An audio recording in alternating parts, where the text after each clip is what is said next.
कहानी की शुरुआत में सब लोग अपने बच्चों को विकेड नाम की ऑर्गेनाइजेशन को दे रहे होते हैं ताकि सूरज की वजह से जो खतरनाक वायरस फैला है उसका इलाज ढूंढा जा सके। इसी भीड़ में हमारा छोटा थॉमस होता है जिसकी मॉम उसे भी विकेड को देने आई होती है। थॉमस को विकेड को देने से पहले उसकी मॉम कहती है, याद रखना बेटा, मैं तुमसे बहुत प्यार करती हूँ। इसके बाद एक सोल्जर आता है और थॉमस को अपने साथ ले जाता है। थॉमस को एक ट्रेन में बिठाया जाता है जहां डॉक्टर ईवा पेज भी होती है। तभी मिन्हो थॉमस को होश में लाता है और यह सब थॉमस का सपना होता है। थॉमस देखता है हेलीकॉप्टर ने उन्हें एक बिल्डिंग के पास ले आया है और हर कोई बिल्डिंग की तरफ भाग रहा है क्योंकि वहां कुछ ज़ॉम्बीज ने उन पर हमला कर दिया था। अब सब बिल्डिंग की तरफ भागते हैं और सोल्जर ज़ॉम्बीज को मारकर उन्हें रोकते हैं और सारे बच्चे भागकर बिल्डिंग के अंदर आ जाते हैं जहाँ एक पूरी फैसिलिटी होती है।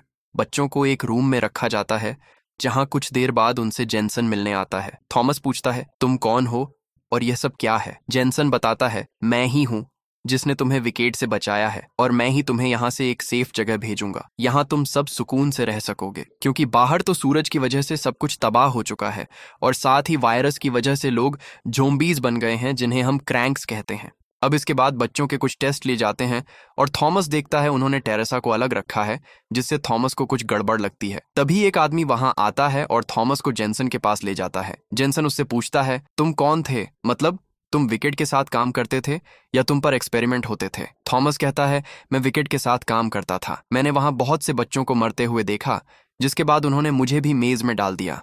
इतना जानने के बाद जेनसन वहां से चला जाता है और थॉमस को एक रूम में भेजता है जहां और भी बहुत सारे बच्चे होते हैं। असल में विकेट ने एक मेज नहीं बल्कि बहुत सारे मेज बनाए होते हैं टेस्ट के लिए। मिन्हो थॉमस के पास आता है और उसे दूसरे मेज के एक लड़के ब्लैकी से मिलाता है। ब्लैकी बताता है जेनसन के आदमियों ने मेज पर हमला किया और हमें वहां से बचा लाए। थॉमस पूछता है, तुम लोग यहाँ पर कब से हो? ब्लैकी कहता है 2 दिन से, लेकिन वो लड़का जिसका नाम एरिस है वो यहाँ सबसे पुराना है। तभी जेनसन वहां आता है और कहता है, अब मैं कुछ बच्चों के नाम बोलूंगा और उन्हें खड़ा होना होगा और उन्हें ही आज हम सुरक्षित जगह पर भेजेंगे। अब जेनसन नाम बुलाता है और जो भी बच्चे खड़े होते हैं उन्हें जेनसन अपने साथ ले जाता है। तभी थॉमस की नज़र टेरेसा पर पड़ती है जिसे कहीं ले जाया जा रहा होता है। थॉमस उससे मिलने के लिए जाता है लेकिन गार्ड आगे जाने से मना कर देता है। थॉमस कहता है, मुझे बस बात करनी है। गार्ड कहता है, फिक्र करने की जरूरत नहीं, टेरेसा के बस कुछ टेस्ट रहते हैं। इसके बाद सबको सोने के लिए एक रूम में भेजा जाता है लेकिन थॉमस को टेरेसा की फिक्र सता रही होती है और वो सो नहीं पाता। तभी उसे बेड के नीचे से कुछ फुसफुसाहट की आवाज आती है। जब थॉमस नीचे देखता है तो वहां एरिस होता है जो थॉमस को उसके पीछे आने को कहता है। थॉमस को कुछ समझ नहीं आता लेकिन फिर भी वो वेंटिलेशन के रास्ते से एरिस के पीछे जाता है। एरिस एक जगह रुकता है और थॉमस को नीचे देखने को कहता है। थॉमस देखता है वहां डॉक्टर्स कुछ बच्चों को बेहोश करके एक रूम में ले जा रहे हैं। थॉमस एरिस से पूछता है, रूम के अंदर क्या है?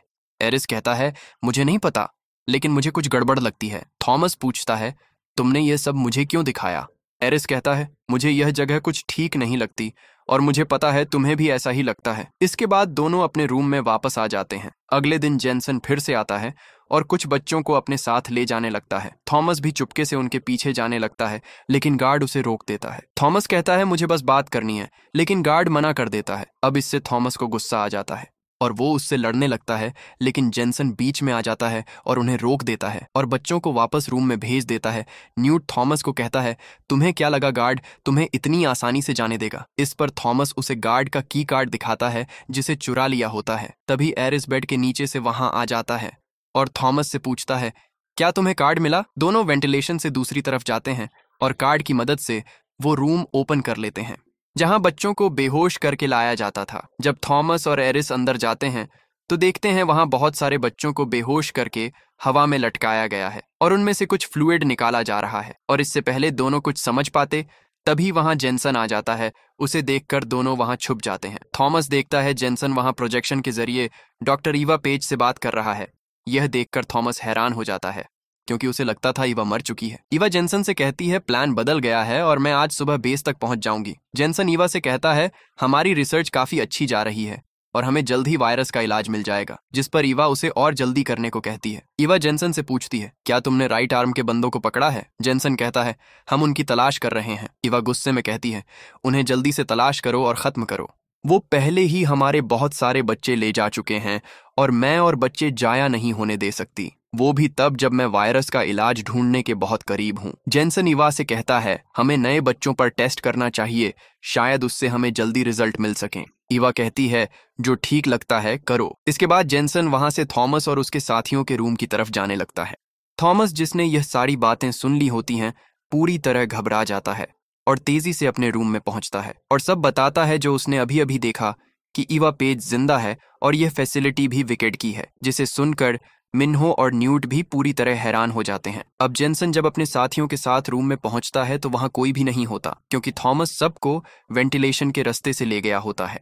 एरिस थॉमस को कहता है, तुम आगे जाओ, मुझे एक जरूरी काम है, और वो कहीं चला जाता है। थॉमस अब बाकी बच्चों के साथ टेरेसा की तरफ जाने लगता है, लेकिन उसे यह पता नहीं होता टेरेसा कहाँ है। तभी उसे रास्ते में एक नर्स मिलती है, जिसे पकड़कर वो उससे टेरेसा का रूम पूछता है। अब नर्स उन्हें टेरेसा की तरफ ले जाने लगती है, लेकिन तभी सामने से एक सोल्जर उन पर गोलियां चलाने लगता है। सब जान बचाने के लिए पीछे भागते हैं, लेकिन मिन्हो अचानक रुक जाता है और भागकर पीछे जाता है और सोल्जर को मारकर बेहोश कर देता है और सोल्जर की गन थॉमस उठा लेता है। अब नर्स उन्हें एक रूम में लेकर जाती है, जहां टेरेसा एक बेड पर लेटी होती है और कुछ डॉक्टर भी वहां होते हैं। बच्चे डॉक्टर को पकड़कर बांध देते हैं और थॉमस टेरेसा को होश में लाता है और कहता है, हमें यहां से जाना होगा। टेरेसा को कुछ समझ नहीं आता, लेकिन फिर वो थॉमस जैसा कहता है वो वैसा ही करती है। अब जैसे ही थॉमस दरवाजा खोलता है, सामने एक सोल्जर होता है। थॉमस बिना वक्त गंवाए गोली चला देता है, जिससे सोल्जर वहीं गिर जाता है। अब सब मेन गेट की तरफ भागने लगते हैं, लेकिन जब थॉमस कार्ड से गेट ओपन करने की कोशिश करता है, गेट ओपन नहीं होता। तभी पीछे से जेनसन भी अपने साथियों के साथ पहुंच जाता है। थॉमस जेनसन पर बंदूक तानता है और उसे मेन गेट ओपन करने को कहता है। जेनसन कहता है, तुम्हें यहां से जाना नहीं चाहिए, क्योंकि तुम बाहर जिंदा नहीं रह पाओगे। अगर सूरज की खतरनाक किरणों से बच भी गए तो वो क्रैंक्स तुम्हें मार देंगे। लेकिन अब थॉमस को जेनसन पर भरोसा नहीं होता। तभी दूसरी तरफ से एरिसमैन गेट खोल देता है, जिसे देखकर जेनसन गेट फिर से बंद करने का आर्डर देता है। अब थॉमस जेनसन पर गोलियां चलाता है और तेजी से गेट की तरफ भागने लगता है और गेट तेजी से बंद हो रहा होता है। लेकिन आखिरी वक्त पर थॉमस स्लाइड करके गेट के दूसरी तरफ आ जाता है और एरिस जल्दी से गेट के लॉक को तोड़ देता है, जिससे जेनसन अंदर ही फंस जाता है, जिससे उसे बहुत गुस्सा आता है। अब सब फैसिलिटी से बाहर निकल जाते हैं और आगे बढ़ने लगते हैं। बाहर बहुत तेज तूफान चल रहा होता है। कुछ दूर आने पर उन्हें एक बिल्डिंग दिखती है और सब अंदर चले जाते हैं। वहां टेरेसा थॉमस से पूछती है, आखिर यह सब चल क्या रहा है? थॉमस बताता है, ये विकेड ही है और हमेशा से था। मैंने देखा ईवा पेज जिंदा है, और साथ ही मैंने और एरिस ने एक रूम में कुछ बच्चे देखे जिनकी बॉडी से कोई फ्लूइड निकाला जा रहा है। शायद हमारी बॉडी में कोई चीज है जो विकेड को चाहिए, और इसीलिए हमें उनसे दूर जाना होगा। न्यूट कहता है, तो ठीक है, फिर आगे का प्लान क्या है? एरिस कहता है, मैंने जेनसन और ईवा पेज को राइट आर्म के बारे में बात करते सुना था, जो पहाड़ों में रहते हैं और जिन्होंने बच्चों को उससे चुरा लिया था। थॉमस कहता है, अगर राइट आर्म विकेड के खिलाफ है तो शायद वो हमारी मदद कर सकता है। न्यूट कहता है, तो ये है तुम्हारा प्लान, पहाड़ी लोगों के पास जाना। थॉमस कहता है, हमारे पास कोई और रास्ता है भी नहीं। अब सब अलग अलग हो जाते हैं और बिल्डिंग से जरूरी सामान ढूंढने लगते हैं। इसी बीच मिन्हो थॉमस से कहता है, मैं नहीं चाहता मेरा हाल भी उन बच्चों की तरह हो जिन्हें तुमने रूम में देखा। थॉमस कहता है, ऐसा नहीं होगा। तभी उनकी नजर एक लाश पर पड़ती है जो बहुत अजीब होती है। कुछ आगे आने पर मिन्हो को एक जनरेटर मिलता है, जिसे वो ऑन कर देता है। जनरेटर के ऑन होते ही पूरी बिल्डिंग में लाइट आ जाती है और तभी वहां पर एक क्रैंक आ जाता है, जिसे देखकर थॉमस और मिन्हो पूरी तरह डर जाते हैं। वो मिन्हो और थॉमस की तरफ बढ़ने लगता है। जैसे ही क्रैंक करीब आता है, मिन्हो उसे एक लोहे से मारकर गिरा देता है, लेकिन अगले ही पल और भी क्रैंक्स दोनों की तरफ बढ़ने लगते हैं और दोनों जान बचाने के लिए भागने लगते हैं। भागते भागते दोनों बाकियों के पास पहुंचते हैं और अब सब भागने लगते हैं। रास्ते में कुछ क्रैंक्स उन पर हमला करते हैं, लेकिन सब मिलकर उन्हें मार देते हैं और आगे भागने लगते हैं। तभी एक क्रैंक न्यूट पर हमला करके उसे गिरा देता है, लेकिन इससे पहले वो न्यूट को काट पाता, थॉमस उसे लात मारकर नीचे फेंक देता है। अब फिर से सब आगे भागने लगते हैं और एक गली में पहुंचते हैं। अब आगे बच्चे होते हैं और पीछे क्रैंक थोड़ा आगे जाने पर उन्हें एक दरवाजा मिलता है जो लॉक होता है। सब बिना वक्त गंवाए दरवाजा तोड़ने लगते हैं, जबकि क्रैंक्स तेजी से उनकी तरफ बढ़ रहे होते हैं। एक बच्चा जिसका नाम विंस्टन होता है, वो सबको अपने पीछे करता है और गन से क्रैंक पर गोलियां चलाने लगता है। बाकी सब मिलकर किसी तरह दरवाजा खोल देते हैं और दूसरी तरफ जाने लगते हैं, लेकिन जैसे ही विंस्टन दरवाजे के पार होने लगता है, क्रैंक्स उसे पकड़ लेते हैं और अपनी तरफ खींचने लगते हैं और इसी बीच क्रैंक विंस्टन को काट लेते हैं। लेकिन बच्चे हिम्मत नहीं हारते और विंस्टन को अपनी तरफ खींच लेते हैं और आगे भागने लगते हैं। थॉमस और मिन्हो, जिन्होंने दरवाजा को पकड़ा होता है, वो भी दरवाजा छोड़कर भागने लगते हैं और सब एक जगह क्रैंक्स की नजरों से दूर छुप जाते हैं। सुबह होते ही सब पहाड़ों की तरफ बढ़ने लगते हैं। थोड़ा आगे जाने पर उन्हें पहाड़ दिख जाते हैं जो बहुत दूर होते हैं। न्यूट कहता है पहाड़ तो बहुत दूर है, जिस पर थॉमस कहता है इसीलिए हमें जल्दी चलना चाहिए। लेकिन तभी विंस्टन, जिसे क्रैंक ने काटा था, वो नीचे गिरकर बेहोश हो जाता है, जिसके बाद सब उसे उठाकर आगे बढ़ने लगते हैं। कुछ दूर आने के बाद सब आराम के लिए एक जगह रुकते हैं। वहां टेरेसा थॉमस को अपनी गर्दन पर एक निशान दिखाती है और कहती है उन्होंने मेरी सारी यादें लौटा दी।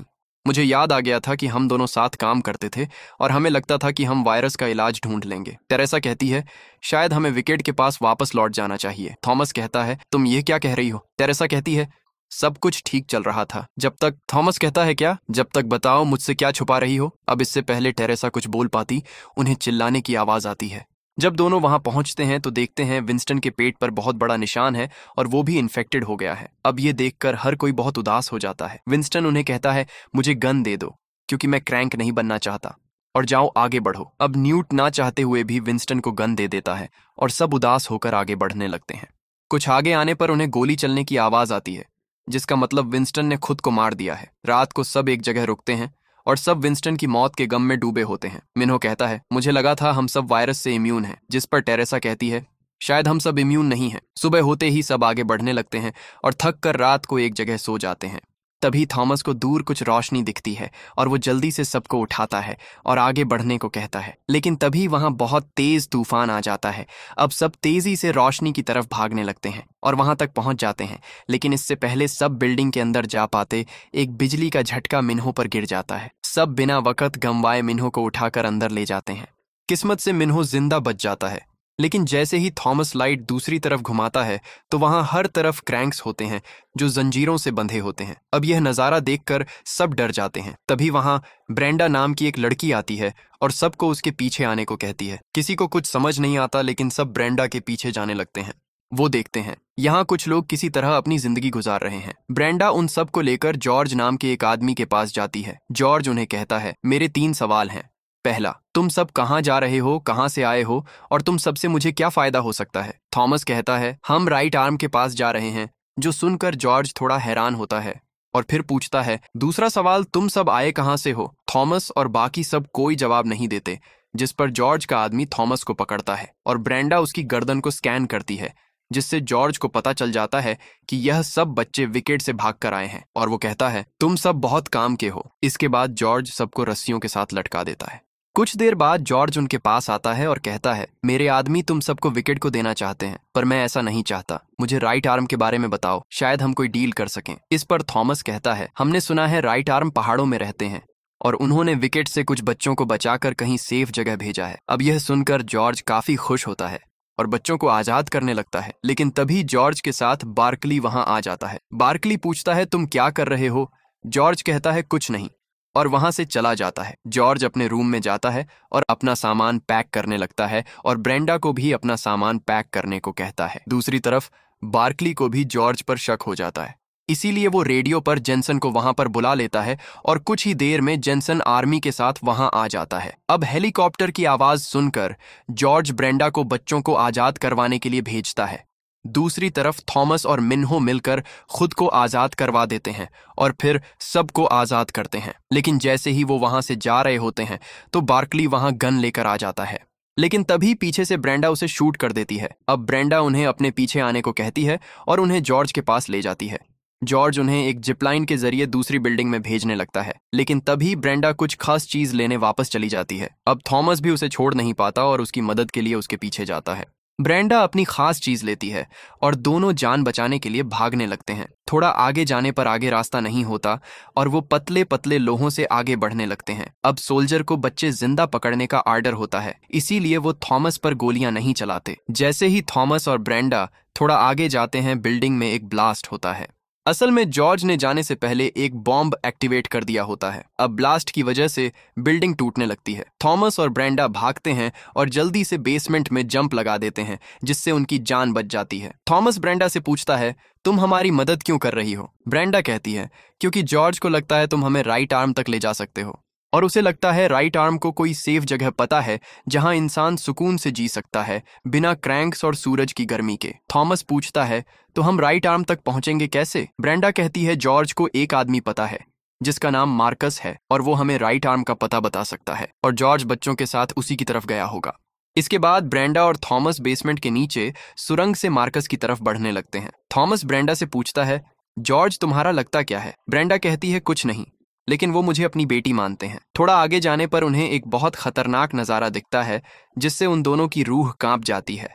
तभी रोशनी की वजह से वहां सोए हुए क्रैंक्स जाग जाते हैं और दोनों की तरफ बढ़ने लगते हैं। दोनों जान बचाने के लिए भागते हैं और बिल्डिंग से बाहर निकल जाते हैं, जहां नीचे एक बहुत गहरी खाई होती है और ऊपर बिल्डिंग दूसरी बिल्डिंग में टकराई होती है। क्रैंक्स अभी भी पीछे ही होते हैं और दोनों जान बचाने के लिए ऊपर की तरफ चढ़ने लगते हैं। थोड़ा ऊपर आने पर ब्रेंडा का पांव फिसल जाता है और वो नीचे एक शीशे पर गिर जाती है, जहां नीचे बहुत गहरी खाई होती है और शीशा क्रैक हो रहा होता है। थॉमस जल्दी से नीचे जाता है और ब्रेंडा की मदद के लिए अपना हाथ बढ़ाता है, लेकिन तभी ऊपर से एक क्रैंक भी शीशे पर गिर जाता है और ब्रेंडा पर हमला करने लगता है। थॉमस जल्दी से एक लोहा उठाता है और ब्रेंडा का हाथ पकड़कर लोहे से शीशा तोड़ देता है, जिससे क्रैंक नीचे गिर जाता है और ब्रेंडा को थॉमस बचा लेता है। इसके बाद दोनों बिल्डिंग से निकल जाते हैं। तभी ब्रेंडा देखती है उसकी टांग पर क्रैंक ने काटा हुआ है। यह देखकर थॉमस कहता है, अब तो तुम भी क्रैंक बन जाओगी। ब्रेंडा कहती है, हाँ मुझे पता है, लेकिन हमें आगे बढ़ना होगा। थोड़ा आगे आने पर उन्हें कुछ लोगों की छोटी सी सोसाइटी मिलती है। ब्रेंडा मार्कस के पते पर जाती है और एक लड़की से मार्कस के बारे में पूछती है। तभी अंदर से एक आदमी निकलता है और उन्हें बताता है, मार्कस अब यहाँ नहीं है और यह जगह मेरी है। थॉमस उसे कहता है, अच्छा तो क्या कोई और मार्कस को ढूंढते हुए यहाँ आया, जिनके साथ एक लड़की भी थी? आदमी कहता है, पता नहीं, शायद वो अंदर हों, लेकिन अंदर जाने के लिए वो ये ड्रिंक पीनी होगी। अब ना चाहते हुए भी ब्रेंडा और थॉमस वो ड्रिंक पी लेते हैं। जब वो अंदर जाते हैं तो लोग नशे में पार्टी कर रहे होते हैं। ब्रेंडा और थॉमस दोनों बाकियों को ढूंढने के लिए अलग हो जाते हैं, लेकिन तभी थॉमस को ड्रिंक पीने की वजह से नशा होने लगता है और वो गिरकर बेहोश हो जाता है। नींद में उसे अपनी एक मेमोरी याद आती है, जिसमें जब वो विकेट में होता है, थॉमस टेरेसा के पास आता है और कहता है, तुम वो जो भी कहें उन पर यकीन नहीं करना, मुझे यह करना पड़ा क्योंकि मैं बच्चों को मरता हुआ नहीं देख सकता। टेरेसा पूछती है, तुमने क्या किया? तभी वहां विकेट के आदमी आते हैं और थॉमस को अपने साथ ले जाते हैं। थॉमस को जब होश आता है तो सारे बच्चे वहां होते हैं और जॉर्ज उस आदमी को मारकर उससे राइट आर्म का पता जानने की कोशिश कर रहा होता है। असल में यही आदमी मार्कस होता है और इसने थॉमस और ब्रेंडा को झूठ बोला होता है, क्योंकि वो उन्हें बेहोश करके विकेट को वापस भेजना चाहता था। लेकिन जॉर्ज पहले ही बच्चों के साथ वहां पहुंच गया और उसे पकड़ लिया। अब मार्कस थोड़ी मार खाने के बाद जॉर्ज को राइट आर्म का पता बता देता है, जिसके बाद जॉर्ज मार्कस की कार लेकर सब बच्चों के साथ उस तरफ निकल जाता है। कुछ दूर आने पर उन्हें आगे रास्ते में बहुत सारी गाड़ियां मिलती हैं, जिसके बाद वो पैदल ही आगे बढ़ने का तय करते हैं। लेकिन तभी वहां गोलियां चलने लगती हैं, जिससे बचने के लिए सब गाड़ियों के पीछे छुप जाते हैं। जॉर्ज थॉमस को एक बॉम्ब देता है और कहता है, जैसे ही मैं बटन दबाऊं इसे फेंक देना ताकि हम उनका ध्यान भटका सकें। लेकिन तभी वहां दो लड़कियां गन लेकर आ जाती हैं और उन्हें बॉम्ब फेंकने को कहती हैं। तभी उन लड़कियों की नजर एरिस पर पड़ती है और वो उसे गले से लगा लेती हैं। असल में एरिस मेज में इन लड़कियों के साथ ही था। अब लड़कियां भी समझ जाती हैं ये हमारे साथ ही हैं, जिसके बाद लड़कियां उन्हें अपने साथ ले जाने लगती हैं। एरिस पूछता है, तुम यहाँ तक कैसे पहुंचे? लड़कियां कहती हैं, हमें राइट आर्म ने बचाया। इसके बाद लड़कियां उन्हें राइट आर्म के बेस पर ले जाती हैं और राइट आर्म के लीडर विंस से मिलाती हैं। विंस पूछता है, क्या तुमने इनकी जांच की? लड़की कहती है, नहीं, मुझे एरिस पर भरोसा है। तभी ब्रेंडा की तबीयत खराब होने लगती है। जब विंस ब्रेंडा के पांव का निशान को देखता है तो समझ जाता है इसे क्रैंक ने काटा है। इसीलिए वो अपनी गन निकाल लेता है और उसके आदमी जॉर्ज को पकड़ लेते हैं। लेकिन थॉमस उसे रोकता है और कहता है, कुछ तो होगा जो तुम ब्रेंडा के लिए कर सकते हो। विंस कहता है, हाँ, इसे गोली मारकर दर्द से आजाद कर सकता हूं। लेकिन तभी वहां डॉक्टर मैरी वहां आ जाती है और विंस को रोकती है। विंस कहता है, हम इसके लिए कुछ नहीं कर सकते, ये इन्फेक्टेड है। मैरी कहती है, तुम सही कह रहे हो, लेकिन थॉमस इसकी मदद कर सकता है और कहती है, हेलो थॉमस। ये सुनकर सबको झटका लगता है कि यह थॉमस को कैसे जानती है। वो कहती है, मैं भी विकेट में ही काम करती थी और जब पहली बार तुम मुझे मिले तो तुमने मुझे कहा तुम और बच्चों को मरता हुआ नहीं देख सकते, और आखिरी बार तुम मुझे मिले तो तुम ही ने मुझे सारे विकेट के बेस और मेज की लोकेशन दी, जिसकी मदद से हमने बच्चों को बचाया। ये सुनकर विंस भी हैरान हो जाता है। मैरी कहती है, मुझे लगा था तुमने जो किया उसके बाद तुम्हें मार दिया होगा। इसके बाद मैरी थॉमस और ब्रेंडा को अंदर लेकर जाती है और थॉमस के शरीर से एक फ्लूइड निकालती है और उसे इंजेक्शन में डालकर ब्रेंडा को देती है। मैरी कहती है, शुरुआत में विकेड एक अच्छे मकसद के लिए काम कर रही थी, वायरस का इलाज ढूंढना, और उसे वो मिल भी गया जो तुम जैसे जवान बच्चों के अंदर था। बच्चा जितना छोटा होता उतना अच्छा होता, लेकिन बदकिस्मती से उस फ्लूइड को बनाया नहीं जा सकता, जिसकी वजह से ईवा बच्चों को ही पकड़कर उनसे फ्लूइड निकालने लगी और अमीर लोगों में बेचने लगी। थॉमस पूछता है, तो ब्रेंडा पर इसका असर कब तक होगा? मैरी कहती है, ये 1 महीना तक भी हो सकता है और ज्यादा भी। ये डिपेंड करता है हर इंसान पर। जब मैरी बाहर जाती है तो थॉमस ब्रेंडा की इंपॉर्टेंट चीज उठाता है।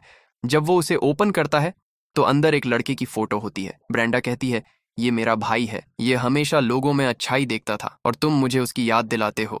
थॉमस पूछता है, तो ये कहाँ है? ब्रेंडा कहती है, विकेट बचपन में हम दोनों को ले गया था, लेकिन मैं उनके काम की नहीं थी और मुझे उन्होंने छोड़ दिया। लेकिन वो उनके काम का था और उसके बाद मैं उससे नहीं मिली। मुझे तो उसे गुड बाय कहने का भी मौका नहीं मिला। थॉमस भी ब्रेंडा को चक की डॉल दिखाता है और कहता है, यह मुझे चक ने दी थी। ब्रेंडा पूछती है, वो कैसे मरा?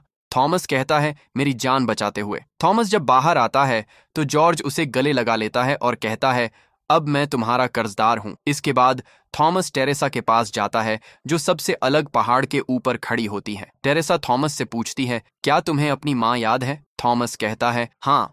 टेरेसा कहती है, मेरी माँ बहुत अच्छी थी और हर किसी की मदद करती थी, लेकिन एक दिन वो भी वायरस से इन्फेक्टेड हो गई। मुझे समझ नहीं आया क्या करूं, इसीलिए उन्हें मैंने एक रूम में बंद कर दिया। वो दिन रात चिल्लाती थी और रोती थी और एक दिन उन्होंने अपनी आंखें ही निकाल दी।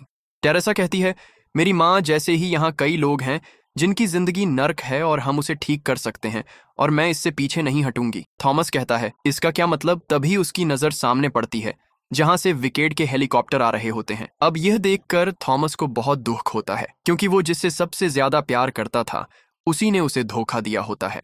लेकिन टेरेसा भी पूरी तरह गलत नहीं होती। वो तो वायरस का इलाज ढूंढकर लोगों की मदद करना चाहती है और उसे लगता है यह विकेट के बगैर नहीं हो सकता। अब हेलीकॉप्टर बेस तक पहुंच आते हैं और सबको मारने लगते हैं। सोल्जर नीचे उतरते हैं और बच्चों को पकड़ने लगते हैं। विंस मिन्हो और न्यूट को गन्स देता है और सब मिलकर सोल्जर पर गोलियां चलाने लगते हैं।